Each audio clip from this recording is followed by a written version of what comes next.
ikiwa wewe unafanya hiyo biashara, andika neno nitumie. Okay?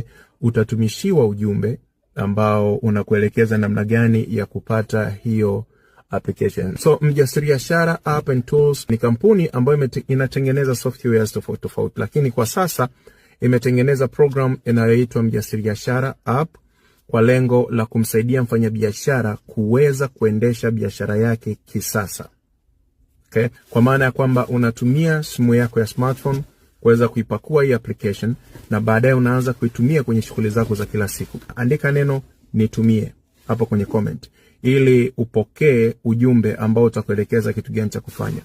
Jambo muhimu sana ni kwamba haipo Play Store wala haipo iOS kwa sasa. Okay?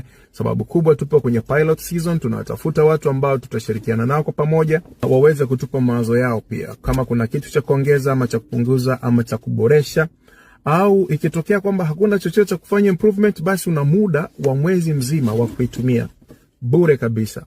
Bure, 100% bure, kwa matumizi ya bure kwa mwezi mzima. Na baada ya hapo, kama utaona ni kitu ambacho kinakufaa, basi una uhuru wa kuendelea kuitumia program yenyewe. Otherwise, ikiwa wewe ndio unafanya biashara ama kuna mtu unamfahamu anafanya hiyo biashara na ungependa anufaike na hii nafasi, basi afahamu kwamba kuna nafasi